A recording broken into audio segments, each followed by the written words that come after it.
കോഴിക്കോട് വലിയങ്ങാടിയിൽ കെട്ടിടത്തിന്റെ സീലിംഗ് തകർന്നു വീണ് 4 പേർ മരിച്ച സംഭവത്തിൽ കോഴിക്കോട് കോർപ്പറേഷൻ മേയറെ തള്ളി സെക്രട്ടറി. കെട്ടിടം പൊളിക്കണമെന്ന് എഞ്ചിനീയറിംഗ് വിഭാഗം റിപ്പോർട്ട് നൽകിയിട്ടും വ്യാപാരികൾക്ക് നോട്ടീസ് പോലും നൽകിയിട്ടില്ലെന്ന് സെക്രട്ടറി UK ഹരീഷ് ന്യൂസ് മലയാളത്തോട് പറഞ്ഞു. തുടർ നടപടി ഉണ്ടായെന്നായിരുന്നു അപകടത്തിനു പിന്നാലെ മേയറുടെ വിശദീകരണം.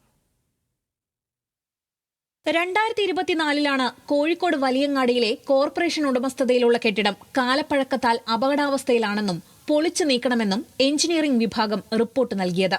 അടിയന്തരമായി പൊളിച്ചു നീക്കി പുതിയ കെട്ടിടം പണിയാൻ DPR തയ്യാറാക്കണമെന്നും നിർദ്ദേശിച്ചിരുന്നു. നിർദ്ദേശപ്രകാരം മുഴുവൻ വ്യാപാരികൾക്കും കോർപ്പറേഷൻ നോട്ടീസ് നൽകുകയും ഉടൻ ഒഴിയാൻ നിർദ്ദേശം നൽകുകയും വേണം. ഇതെല്ലാം നടപ്പാക്കിയെന്നായിരുന്നു മേയറുടെ വാദം. എന്നാൽ വർഷം 2 കഴിഞ്ഞിട്ടും ഒരു നടപടിയും ഉണ്ടായിട്ടില്ലെന്ന് കോർപ്പറേഷൻ സെക്രട്ടറി തുറന്നു പറഞ്ഞു. ഇത് കാലപ്പഴക്കം ചെന്ന കെട്ടിടത്തിന്റെ കൂട്ടത്തിൽ പൊളിക്കാൻ വേണ്ടി വെച്ച കെട്ടിടമാണ്. അപ്പോൾ അതുകൊണ്ട് ഇവിടെ പുതിയ ആളുകളെ പ്രവേശിപ്പിക്കേണ്ടതില്ല. എന്നാൽ നേരത്തെയുള്ള പഴയ ലൈസൻസുകൾ ഇവിടെ അന്നുണ്ടായിരുന്ന ആൾക്കാർ തുടരുന്നുണ്ട്. അവരെ ഒഴിപ്പിക്കാൻ വേണ്ടിയുള്ള തീരുമാനം നമ്മൾ നേരത്തെ എടുത്തിട്ടില്ല.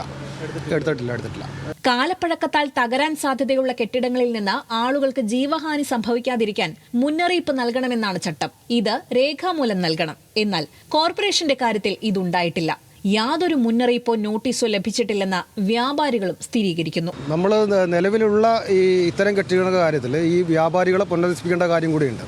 അപ്പോൾ DPR തയ്യാറാക്കി പ്രൊജക്റ്റിന് അംഗീകാരം കിട്ടുന്നതോടുകൂടിയാണ് നമ്മൾ അതിനൊരു രീതിയിൽ ഇവരുമായിട്ട് അഗ്രിമെൻ്റ് വെച്ച് കെട്ടിടം പൊളിച്ച് പുതിയ കെട്ടിടം സ്ഥാപിക്കുന്നതിലേക്കുള്ള കാര്യങ്ങളിലേക്ക് പോവാം. അപ്പോൾ ആ ലെവലിലേക്ക് ഈ കാര്യങ്ങളൊന്നും എത്തിയിട്ടില്ല. DPR തയ്യാറാക്കുന്ന സ്റ്റേജിലേ എത്തിയിട്ടുള്ളൂ. 2023-ലും 2024-ലും കൗൺസിൽ യോഗങ്ങളിൽ വിഷയം ചർച്ചയാവുകയും അടിയന്തര നടപടി സ്വീകരിക്കണമെന്ന് ആവശ്യപ്പെടുകയും ചെയ്തിരുന്നു. എന്നാൽ ഇതിലും തുടർ നടപടി ഉണ്ടായിട്ടില്ല. കൗൺസിൽ യോഗത്തിൽ ചർച്ച ചെയ്ത അജണ്ടയുടെ തുടർ നടപടികൾ അടുത്ത കൗൺസിലിൽ വിശദീകരിക്കണമെന്നാണ് ചട്ടം. എന്നാൽ ഈ ചട്ടവും അപ്രസക്തമായി. കോർപ്പറേഷന്റെ കെടുകാര്യസ്ഥതയും അലംഭാവവുമാണ് 4 പേരുടെ മരണത്തിനിടയാക്കിയതെന്ന പ്രതിപക്ഷ ആരോപണം ശരിവെക്കുന്നതാണ് സെക്രട്ടറിയുടെ വാക്കുകൾ. ന്യൂസ് മലയാളം, കോഴിക്കോട്.